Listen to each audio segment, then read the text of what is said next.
বা জান্নাতীদের মধ্যে এই উম্মতের মানুষের সংখ্যা বেশি হবে, তবুও নবী সাল্লাল্লাহু আলাইহি ওয়াসাল্লাম বলেছেন যে আমার উম্মত 73টা দলে ভাগ হয়ে যাবে। বানু ইসরাইল 72 দলে ভাগ হয়েছিল। ওয়াতাফতারিকু উম্মতি আলা 73 মিল্লা, আমার উম্মত 73টা দলে ভাগ হয়ে যাবে। কুল্লুহুম ফিন্নার, প্রত্যেকটা দলই যাবে জাহান্নামে, ইল্লা মিল্লাতান ওয়াহিদা, একটা মাত্র দল ছাড়া। কিলা মান হিয়া ইয়া রাসূলুল্লাহ, বলা হলো তারা কারা হে আল্লাহ রাসূল সাল্লাল্লাহু আলাইহি ওয়াসাল্লাম? নবীজি বললেন মা আনা আলাইহি ওয়া আসহাবি, আমি যার উপরে আছি, আমার সাহাবীরা যার উপরে আছে। দুর্ভাগ্যজনক হচ্ছে ইসলামের নামে যত দলাদলি হয়েছে সবারই এই একটাই দলিল যে মা আনা আলাইহি ওয়া আসহাবি, আমি যার উপরে আছি, আমার সাহাবীরা যার উপরে আছে। সবাই দাবি করে, আমরা তাই করছি। কেন বেশিরভাগ মানুষ জাহান্নামে যাবে? একটা উত্তর আমরা পেলাম, চোখ দিয়েছি দেখেনি, কান দিয়েছি শোনেনি, কলব দিয়েছি উপলব্ধি করেনি। অর্থাৎ আল্লাহর সত্যের সন্ধান তারা পায়নি, সত্যকে মূল্যায়ন করে নাই, আল্লাহ পাকের বিধানের আনুগত্য করেনি। আরেকটা কারণ আছে, সেটা হলো শিরক। কারণ যে বেশিরভাগ মানুষ জাহান্নামে যাবে তাদের আমল নামায় একটা পাপ থাকবে, খুব কমন পাপ, সেটা হলো শিরকের পাপ। কিভাবে এটা বলতে পারি? এভাবে পারি যে আল্লাহ পাক সূরা নিসার মধ্যে বলেছেন ইন্নাল্লাহা লা ইয়াগফিরু আন ইউশরাকা বিহি ওয়া ইয়াগফিরু মা দুনা যালিকা লিমান ইয়াশা। আল্লাহ পাক বলছেন আমি শিরক ছাড়া অন্য যে কোনো গুনাহ যাকে ইচ্ছা ক্ষমা করে দেব। আল্লাহ পাক বলছেন আল্লাহ পাক শিরকের গুনাহ মাফ করেন না, অন্য যে কোনো গুনাহ যাকে ইচ্ছা আল্লাহ পাক মাফ করে দিবেন ইনশাআল্লাহ। আল্লাহ পাক যখন ঘোষণা দিলেন যে শিরক ছাড়া অন্য গুনাহ আমি মাফ করে দেব ইনশাআল্লাহ, শুধু মানুষের সাথে জড়িত বিষয় বাদ দিয়ে। কারণ মানুষের সাথে জড়িত বিষয় আল্লাহ রাব্বুল আলামিনের কাছে ক্ষমা চেয়ে লাভ হচ্ছে না। যেটা মানুষের সাথে জড়িত বিষয় সেটা আল্লাহর কাছে ক্ষমা চেয়ে লাভ হচ্ছে না। ধরেন আপনি কারো গীবত করেছেন, নাউজুবিল্লাহ, কারো সম্পদ আত্মসাৎ করেছেন, কারো প্রতি জুলুম করেছেন, কাউকে গালি দিয়েছেন, চুরি ডাকাতি করেছেন, ছিনতাই করেছেন, অন্যের সম্পদ আত্মসাৎ করেছেন, কাউকে ধর্ষণ করেছেন, অর্থাৎ অন্য কারো সম্মানহানি করেছেন, জান মাল ইজ্জতের হানি করেছেন। এই বিষয়টার ক্ষমা আল্লাহর কাছে পাওয়া যাবে না। এই ক্ষমাটা ওই বান্দার কাছে নিতে হবে যে ভাই আমি আপনার গীবত করেছিলাম, আমাকে মাফ করে দেন। ভাই আমি আপনার সম্পদ চুরি করেছি, এই নেন, ফেরত নেন। ভাই আমি তোমার জমি আত্মসাৎ করেছি, এটা তোমার, তুমি নিয়ে নাও। ভাই আমি তোমার কাছে টাকা ধার নিয়েছিলাম, দেইনি, এই যে দিয়ে দিলাম, শোধ। প্রতিটা বিষয় যেটা মানুষের সাথে জড়িত, হাক্কুল ইবাদ, এটা আল্লাহর কাছে ক্ষমা হবে না, এটা তার কাছেই ক্ষমা নিতে হবে, এবং এটা খুব কঠিন বিষয়। এর জন্য একটা কলবুন সালিম দরকার হয়, মানে সৎ মনের দরকার হয়। আর এই সৎ মন অনেক দাড়ি টুপির ভিতরেও থাকে না। আমি কি বুঝাতে পারছি? এই মনস্তাত্ত্বিক সততা দাড়ি টুপি জুব্বা পাগড়ির ভিতরে নাও থাকতে পারে, এটা ভিতরের ব্যাপার। যার কলব যত বেশি পরিচ্ছন্ন আলোকিত, সে তত বেশি সৎ হবে ইনশাআল্লাহ। কোনো কোনো ক্ষেত্রে আমরা এমনও দেখেছি যে একজন নন মুসলিম হিন্দু সম্প্রদায়ের মানুষ, সে মাপে কম দিচ্ছে না, একজন মুসলিম দিচ্ছে। কোনো কোনো ক্ষেত্রে দেখবেন আপনাদের এলাকায় আগে হিন্দু সম্প্রদায় বেশি ছিল না? আমার জানা মতে রংপুরের এই জায়গায় তো আগে শহর ছিল, তাই না? এখনো এখানে অনেক নিদর্শন আছে। খাঁটি খাবারের জন্য মানুষ তাদের কাছে আসতো, মুসলিমদের দোকানে না গিয়ে তাদের দোকানে যাচ্ছে। তাদের দুধটা হবে খাঁটি, ঘিটা হবে খাঁটি, মিষ্টি হবে খাঁটি। মুসলিমের দোকান বাদ দিয়ে তাদের কাছে যাচ্ছে মানুষ। সততা দিয়ে তারা মানুষের মন জয় করলো।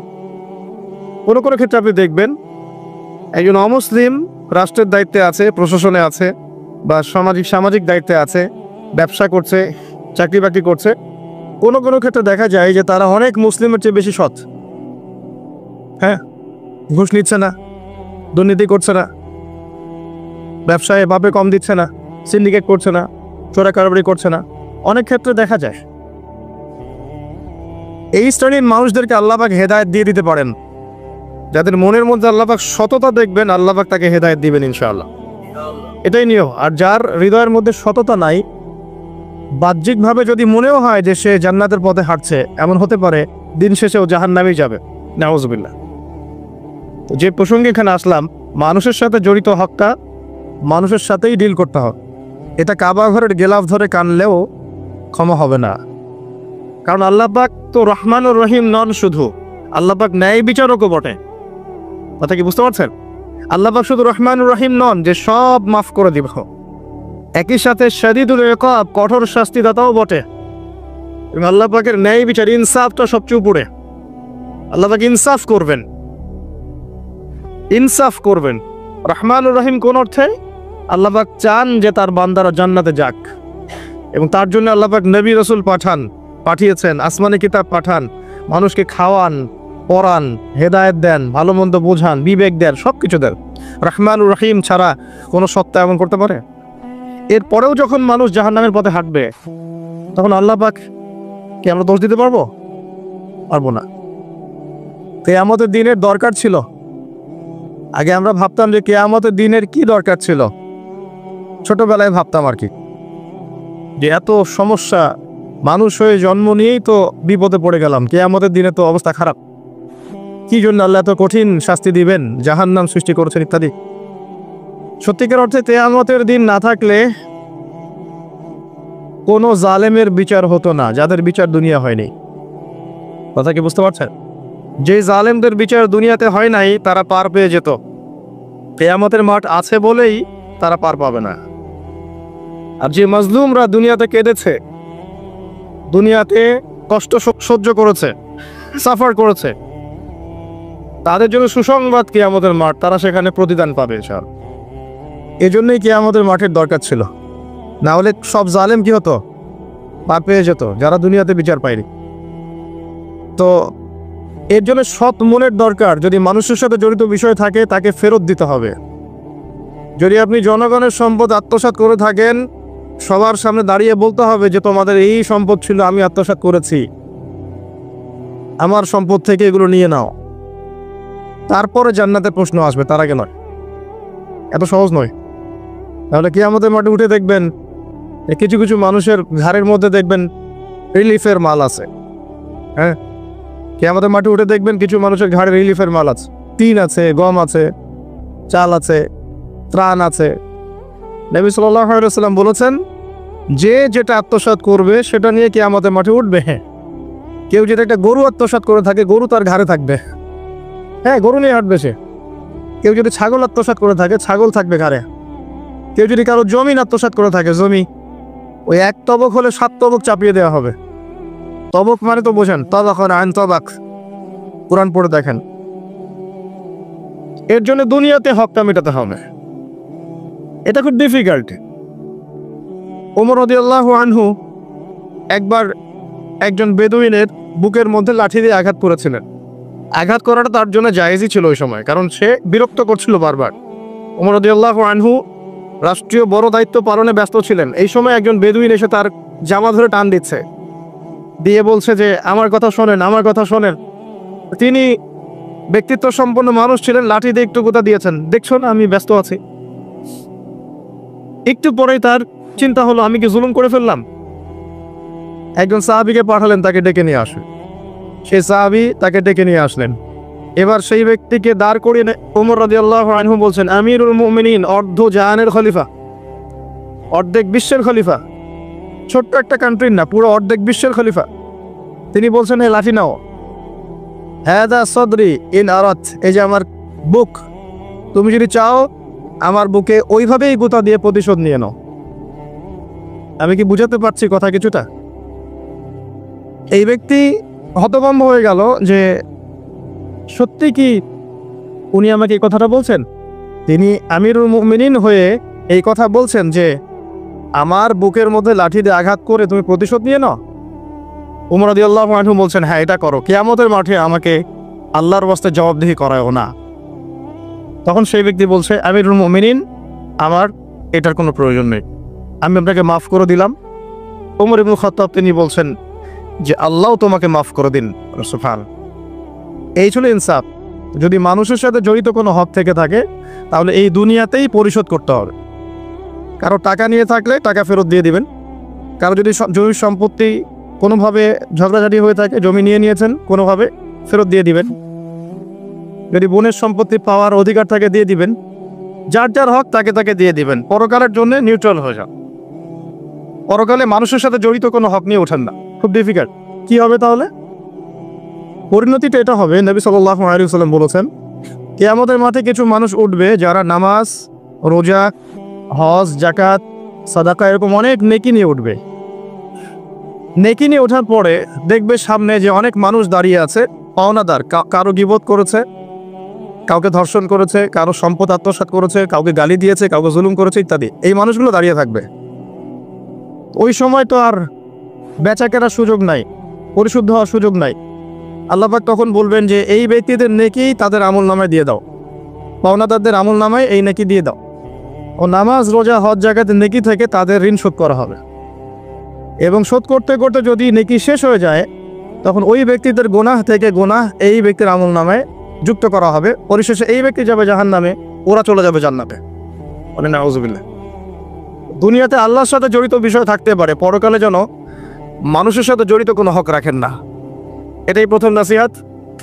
আল্লাহ রাব্বুল আলামিন এটাই বলেছেন যে নিশ্চয়ই আল্লাহ শিরক ছাড়া সমস্ত গুনাহ মাফ করতে পারেন। তার মানে আমরা বুঝতে পারছি যে বেশিরভাগ মানুষ জাহান্নামে যাবে, তাদের আমল নামায় শিরকের পাপ থাকবে। কিসের পাপ থাকবে? শিরকের পাপ থাকবে। কারণ আল্লাহ পাক বলেছেন শিরক ছাড়া যে কোনো গুনাহ তিনি ক্ষমা করতে পারেন। এবং মেরাজের রাতে যখন নবী সাল্লাল্লাহু আলাইহি ওয়াসাল্লাম আল্লাহর সাথে সাক্ষাৎ করেছেন, আল্লাহ পাক 3টা প্রতিশ্রুতি দিয়েছেন, 3টা হাদিয়া, উপহার। একটা হচ্ছে 50 ওয়াক্ত নামাজ, যেটাকে আমরা এখন 5 ওয়াক্ত পড়ি। 5 ওয়াক্ত পড়লে আপনি 50 ওয়াক্তের নেকি পাবেন ইনশাআল্লাহ। আর এই উম্মতের যে কোনো নেকির কাজ 10 দিয়ে গুণ করা হবে। একটা ভালো কাজ করলে আপনি 10 গুণ নেকি পাবেন, আল্লাহ পাক এটা বলে দিয়েছেন। কিন্তু গুনাহ একটা করলে একটাই পাবেন। একটা গুনাহ করেছেন, একটাই থাকবে, এটাকে 10 দিয়ে গুণ করা হবে না। এটা প্রথম হাদিয়া। দ্বিতীয় হাদিয়া হচ্ছে সূরা বাকারার শেষের 3টা আয়াত। সূরা বাকারার শেষের 3টা আয়াত, লিল্লাহি মা ফিস সামাওয়াতি, এখান থেকে ফানসুরুন আলাল কওমিল কাফিরিন পর্যন্ত। এটা একটা হাদিয়া। এবং নবী সাল্লাল্লাহু আলাইহি ওয়াসাল্লাম বলেছেন, রাতের বেলা কেউ যদি এই 3টা আয়াত পড়ে ঘুমায়, ঘুমানোর আগে এই 3টা আয়াত পড়ে নিয়ে ঘুমায়, বা মাগরিবের নামাজের পর থেকে পড়া শুরু করে, কারণ মাগরিবের পর থেকে রাত শুরু হয়। পশ্চিমা বিশ্বের মতো 12টার পর থেকে রাত শুরু হয় না ইসলামে, সূর্য ডুবলেই রাত শুরু হয়। তো নবী সাল্লাল্লাহু আলাইহি ওয়াসাল্লাম বলছেন তার আমল নামায় সারা রাত ইবাদতের নেকি দেওয়া হবে ইনশাআল্লাহ।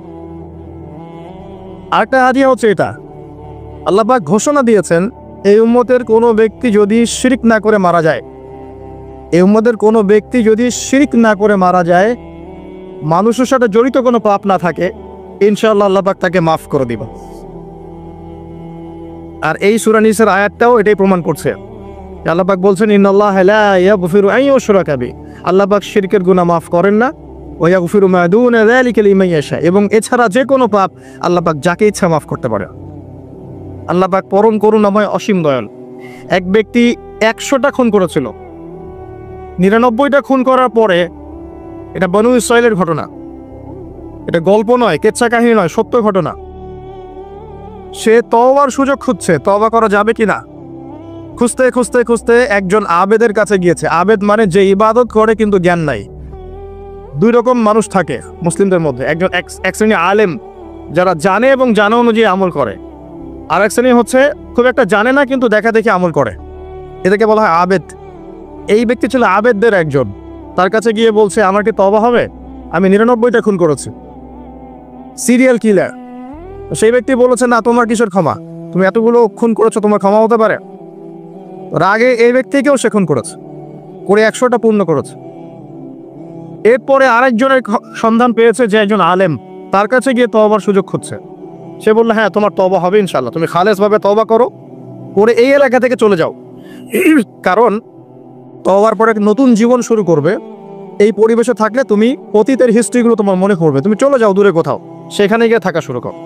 সে তওবা করে ওইদিকে চলে যাচ্ছিল, রাস্তায় মৃত্যু হয়। এবার 2 শ্রেণীর ফেরেশতা চলে আসছে, জান্নাতের এবং জাহান্নাম। কে তার আত্মা নেবে? আমরা মৃত্যুর সময় টের পেয়ে যাবো যে কে জান্নাতি কে জাহান্নামী। ফেরেশতাদের আকৃতি দেখেই, ঠিক আছে?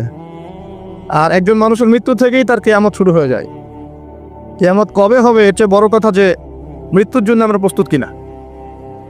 তো এখন জাহান্নামের ফেরেশতারা রূহ নিতে চাচ্ছে ওই ব্যক্তির, আবার জান্নাতি ফেরেশতারাও চাচ্ছে। দুজনের মাঝখানে একটা ডিবেট চলছে।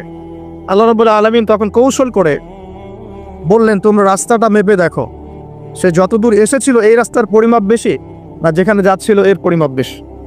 দেখা গেল সে যতদূর গিয়েছিল এর পরিমাপ বেশি। আল্লাহ পাক জমিনকে প্রশস্ত করে দিলেন। এভাবে কৌশল করে আল্লাহ পাক এই ব্যক্তিকে মাফ করে দিলেন। এখানে আপনাকে খুনের অ্যাক্সেস দেওয়া হচ্ছে না। এই হাদিসটা বলে আপনাকে খুন করতে উৎসাহিত করা হচ্ছে না। আপনাকে বোঝানো হচ্ছে আল্লাহ পাকের মার্সি, দয়া কত প্রশস্ত। আরেক ব্যক্তি ছিল, সে ব্যভিচারিণী, ব্যক্তি না, সে মহিলা। সে ব্যভিচারিণী মহিলা, প্রস্টিটিউশনে ছিল, যাকে আমরা এখন যৌনকর্মী বলি বর্তমান আধুনিক সভ্যতায়, সো কল্ড আধুনিক সভ্যতায়। এবং তাদের অধিকারের জন্য আমরা অনেক কিছুই করতে চেষ্টা করি। আমরা একটা স্লোগানও দিই, আমার দেহ আমার সিদ্ধান্ত, নাউজুবিল্লাহ। তো এই মহিলা রাস্তা দিয়ে যাচ্ছিল, দেখেছে একটা কুকুর পিপাসার্থ, প্রচণ্ড পিপাসার্থ, জিহ্বা বেরিয়ে গেছে। তার মায়া লাগলো, সে নিজের মোজাটা খুলে কুয়াতে নামালো, নামিয়ে অনেক কষ্ট করে সে পানি উঠালো, উঠিয়ে কুকুরকে পান করিয়েছে। এই একটা কাজের জন্য আল্লাহ পাক তাকে মাফ করে দিয়েছে। আরেকজন ব্যক্তি যে প্রচণ্ড পাপী ছিল, মৃত্যুর সময় সে তার সন্তানদেরকে ওসিয়ত করছে যে আমি অনেক অন্যায় করেছি, আল্লাহ যদি আমাকে ধরতে পারেন তাহলে আমার অবস্থা খারাপ। তো আমি যখন মারা যাব তখন আমার দেহটাকে পুড়িয়ে ফেলবে, পুড়িয়ে অর্ধেক ছাই বাতাসে ভাসিয়ে দিবে আর অর্ধেক ছাই সমুদ্রে ভাসিয়ে দিবে। মানে বাতাসে অর্ধেক উড়িয়ে দিবে, সমুদ্রে অর্ধেক ভাসিয়ে দিবে। ছেলেরা তাই করলো। এই ব্যক্তির আকীদা কি, যদি আল্লাহ আমাকে ধরতে পারেন তাহলে খবর আছে। তার মানে ওর আকীদা যে আল্লাহ ধরতে পারবেন না এমন করলো, এটা কিন্তু কুফরি আকীদা, তাই নয় কি? পুনরুত্থানে বিশ্বাস না করাটা কুফরি নয় কি? ইমানের 6টা পিলারে একটা হচ্ছে পরকালে বিশ্বাস, তাই না? একটা পিলারই তো তার মধ্যে নাই। তো সন্তানরা তাই করলো। আল্লাহ পাক সাগরকে বললেন ছাই জমা করে দাও, জমিনকে বললেন ছাই জমা করে দাও। আর বাই দ্য ওয়ে, আল্লাহর আদেশ প্রকৃতি শোনে, মানুষ না শুনলে প্রকৃতি শোনে। সাগরের পরে গিয়ে আপনি দাঁড়িয়ে থাকবেন, এই বিশাল সমুদ্র গর্জন করতে করতে আসবে, এসে বিনয়ের সাথে আপনার পা ধুয়ে দিবে। আল্লাহ পাক তাকে এই আদেশ করেছেন, তোমার সামনে দাঁড়ালে পা ধুয়ে দিও, অহংকার করো না। আল্লাহ যখন ওই সমুদ্রকে আদেশ করবেন যে এই জনপদের লোকেরা আমার আদেশ মানছে না, জলোচ্ছ্বাস দিয়ে উড়িয়ে দাও, সমুদ্র তাই করবে। প্রকৃতি আল্লাহর কথা শোনে। ছাই জড়ো করা হলো। জড়ো করার পরে আল্লাহ পাক এই ব্যক্তিকে আবার পুনরুজ্জীবিত করে জিজ্ঞাসা করলেন, কি জন্য এই কাজটা করেছেন, কেন এই কাজটা করেছো? তখন এই ব্যক্তি বলছে, হাদিসের কথাগুলো এমন, এই ব্যক্তি বলছে, মিন খাশিয়াতিকা ইয়া রাব্বি, আল্লাহ আমি তোমার ভয়ে এই কাজটা করেছিলাম। আর তুমি খুব ভালো করেই জানো হে আল্লাহ যে আমি তোমার ভয়ে করেছি না অন্য কোনো কারণে করেছি। আল্লাহ পাক বললেন, আমি তোমাকে মাফ করে দিলাম। আর দুজন ব্যক্তি, এটা বলে সামনে যাচ্ছেন, আর দুজন ব্যক্তি, এটা আমাদের মুসলিমদের জন্য শিক্ষা আছে। আমরা মুসলিমরা মনে করি যে আমরা সুপিরিয়র হয়ে গেছি। মাশাআল্লাহ, জুমার নামাজে আসি, রমজানের রোজা রাখি, মাঝে মাঝে একটু জাকাত দেই, সুযোগ পেলে একটা হজ উমরা করে আসি, তাই না?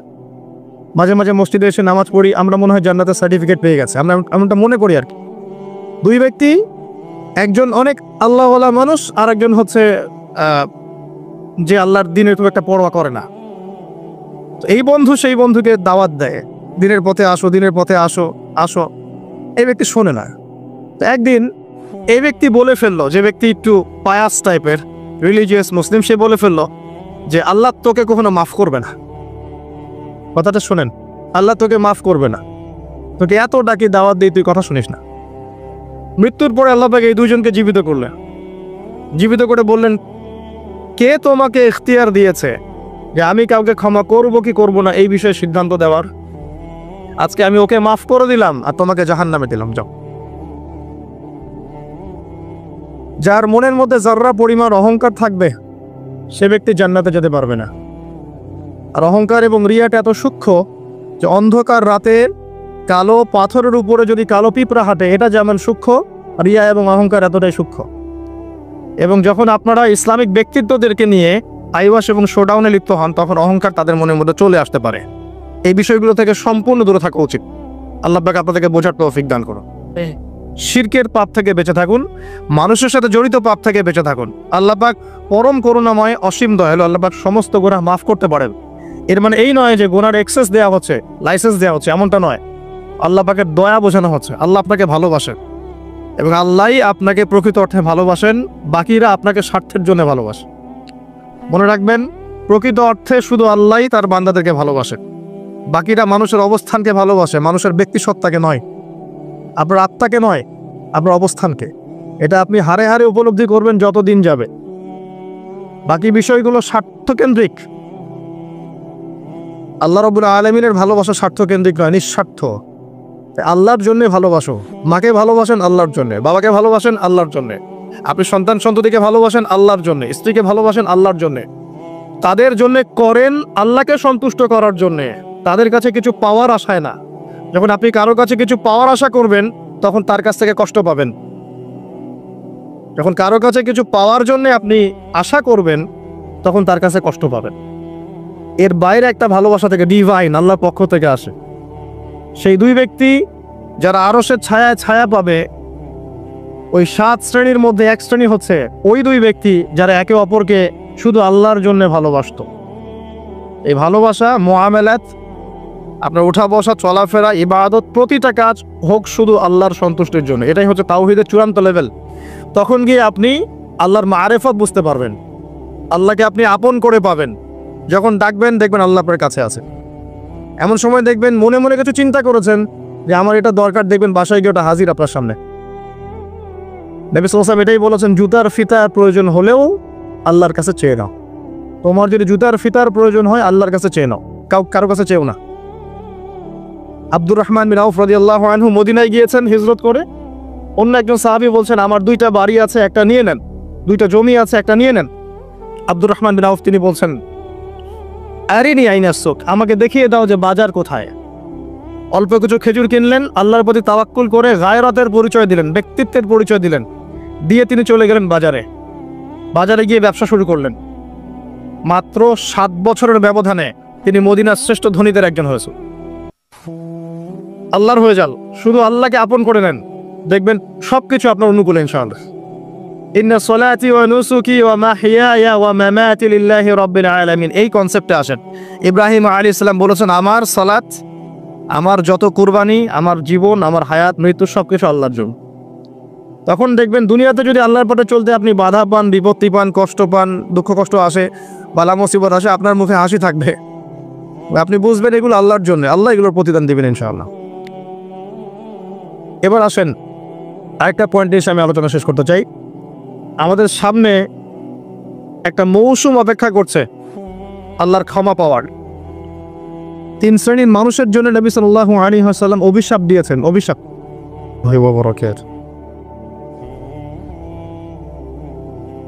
ইন্নাল হামদুলিল্লাহ নাহমাদুহু ওয়া নাস্তাঈনুহু মান ইয়াহদিহিল্লাহু ফালা মুদিল্লা লাহু ওয়া মান ইউদ্লিল ফালা হাদিয়া লাহু ونشهد أن لا إله إلا الله وحده لا شريك له ونشهد أن محمدًا عبده ورسوله أما بعد فأعوذ بالله من الشيطان الرجيم بسم الله الرحمن الرحيم وقال الله تعالى في كلامه المجيد والفرقانه الحميد يا أيها الذين آمنوا اتقوا الله حق تقاته ولا تموتن إلا وأنتم مسلمون وقال رسول الله صلى الله عليه وسلم القرآن حجة لك أو عليك رب اشرح لي صدري ويسر لي أمري واحلل عقدة من لساني يفقه قولي اللهم فقهنا في الدين وعلمنا التأويل اللهم اجعلنا منهم الذين آمنوا وعملوا الصالحات وتواصوا بالحق وتواصوا بالصبر আলহামদুলিল্লাহ, যাবতীয় প্রশংসা এবং গুণগান একমাত্র মহিয়ান ও গরিয়ান আল্লাহ রাব্বুল আলামিনের জন্যে, যে আল্লাহ সুবহানাহু ওয়া তাআলা নাজিল করেছেন মহাবিশ্বের মহাবিশ্বয় মহাগ্রন্থ আল কোরআনুল কারীম। যে আল্লাহ পাক আমাদেরকে আজকে সুস্থ শরীরে মসজিদে আসার তৌফিক দান করেছেন, আমাদেরকে মুসলিম পরিবারে জন্মগ্রহণ করার তৌফিক দান করেছেন, মুহাম্মদ সাল্লাল্লাহু আলাইহি ওয়াসাল্লামের উম্মাহ হওয়ার সৌভাগ্য দান করেছেন। সকলেই শুকরিয়া আদায় করি, বলি আলহামদুলিল্লাহ। অগণিত অসংখ্য দরুদ এবং সালাত বর্ষিত হোক মহান আল্লাহ প্রেরিত সর্বশেষ এবং চূড়ান্ত নবী, মানবতার মুক্তির দূত মুহাম্মদুর রাসূলুল্লাহ সাল্লাল্লাহু আলাইহি ওয়াসাল্লামের প্রতি। আমরা সংক্ষিপ্ত আকারে দরুদ পড়ি, আল্লাহুম্মা সাল্লি আলা মুহাম্মদ, আল্লাহুম্মা বারিক আলা মুহাম্মদ। সম্মানিত উপস্থিতি, কেমন আছেন আপনারা? আলহামদুলিল্লাহ আলা কুল্লি হাল ওয়া ফি কুল্লি মাকান। আমরা পবিত্র জুমার দিনে আছি। আল্লাহ পাক জুমার দিনে খুতবা শ্রবণ এবং সালাত আদায়ের উদ্দেশ্যে সুস্থ শরীরে মসজিদে আসার তৌফিক দিয়েছেন। আবারও বলি আলহামদুলিল্লাহ। রাসূলুল্লাহ সাল্লাল্লাহু আলাইহি ওয়াসাল্লাম বলেছেন, জুমার দিনে কেউ যদি সকাল সকাল গোসল করে এবং উত্তম কাপড় পরিধান করে, সুগন্ধি ব্যবহার করে, সকাল সকাল মসজিদে আসে এবং পায়ে হেঁটে মসজিদে আসে, ইমামের কাছাকাছি বসে, মনোযোগের সাথে খুতবা শ্রবণ করে, খুতবা চলাকালীন সময়ে কাউকে কষ্ট দেয় না, এমনকি কেউ যদি কথা বলে তাকে এটাও বলবে না যে চুপ করো, এবং ইমামের সাথে নামাজ শেষ করে, নবী সাল্লাল্লাহু আলাইহি ওয়াসাল্লাম বলেছেন, এই ব্যক্তির আমলনামায় প্রত্যেক পদক্ষেপের বিনিময়ে 1 বছরের নফল নামাজ, 1 বছরের নফল রোজার নেকি দেয়া হবে। এই বিশাল নেকিটা নষ্ট হয়ে যাবে যদি খুতবা চলাকালীন সময় আমরা কথাবার্তা বলি, মোবাইলে ব্যস্ত থাকি, লুকিয়ে লুকিয়ে ভিডিও করি, ফটো সেশন করতে থাকি ইত্যাদি, অন্যকে কষ্ট দেই, আপোষে কথাবার্তা বলি, তাহলে এই পুরো নেকিটা নষ্ট হয়ে যাক। দেখবেন এটা বলে দেওয়ার পরেও কিছু মানুষ কথা বলবে, এই কাজ করবে। আল্লাহ পাক বলেছেন কিছু মানুষ সম্পর্কে, লাহুম কুলুবুন লা ইয়াফকাহুনা বিহা, আমি হৃদয় দিয়েছি উপলব্ধি করে না, ওয়া লাহুম আযানুন লা ইয়াসমাউনা বিহা, শ্রবণ ইন্দ্রিয় দিয়েছি শুনবে না, ওয়া লাহুম আ'য়ুনুন লা ইউবসিরুনা বিহা, চোখ দিয়েছি দেখবে না। আল্লাহ বলেছেন এমন কিছু মানুষের কথা, এবং তাদের বিষয়ে আল্লাহ বলছেন, উলাইকা কাল আনআম, এরা হচ্ছে গবাদি পশুর মতো, জাস্ট লাইক ক্যাটলস, গবাদি পশু, জন্তু জানোয়ারের মতো। বাল হুম আদাল, বরং তার চাইতেও নিকৃষ্ট। উলাইকা হুমুল গাফিলুন, এরা হচ্ছে গাফেল সম্প্রদায়। আল্লাহ পাক এদেরকে দিয়েই জাহান্নাম পূর্ণ করবেন। ওয়ালাকাদ যারানা লিজাহান্নামা কাসীরাম মিনাল জিন্নি ওয়াল ইনস, প্রচুর জিন আর মানুষকে দিয়ে আমি জাহান্নাম পূর্ণ করব। অপরাধ এটাই, চোখ দিয়েছি দেখে নাই, কান দিয়েছি শোনে নাই, হৃদয় দিয়েছি উপলব্ধি করে নাই, এটাই অপরাধ। আর সহিহ বুখারীর মধ্যে 4 বার একটা হাদিস এসেছে যে আল্লাহ পাক আদম আলাইহিস সালামকে ডাকবেন কিয়ামতের মাঠে এবং বলবেন, তোমার সন্তানদের মধ্য থেকে জাহান্নামীদেরকে আলাদা করে দাও। আদম আলাইহিস সালাম বলবেন, কতজন হে আল্লাহ? আল্লাহ পাক বলবেন, প্রতি 1999 জনকে জাহান্নামের জন্য আলাদা করে দাও। যদিও এই উম্মতের বেশিরভাগ মানুষ জান্নাতে যাবে ইনশাআল্লাহ, বা জান্নাতীদের মধ্যে এই উম্মতের মানুষের সংখ্যা বেশি হবে, তবুও নবী সাল্লাল্লাহু আলাইহি ওয়াসাল্লাম বলেছেন যে আমার উম্মত 73টা দলে ভাগ হয়ে যাবে। বানু ইসরাঈল 72 দলে ভাগ হয়েছিল। ওয়াতাফতারিকু উম্মতি আলা 73 মিল্লা, আমার উম্মত 73টা দলে ভাগ হয়ে যাবে। কুল্লুহুম ফিন নার, প্রত্যেকটা দলই যাবে জাহান্নামে, ইল্লা মিল্লাতান ওয়াহিদা, একটা মাত্র দল ছাড়া। কিলা মান হিয়া ইয়া রাসূলুল্লাহ, বলা হলো তারা কারা হে আল্লাহ রাসূল সাল্লাল্লাহু আলাইহি ওয়াসাল্লাম? নবীজি বললেন, মা আনা আলাইহি ওয়া আসহাবি, আমি যার উপরে আছি, আমার সাহাবীরা যার উপরে আছে। দুর্ভাগ্যজনক হচ্ছে ইসলামের নামে যত দলাদলি হয়েছে সবারই এই একটাই দলিল যে মা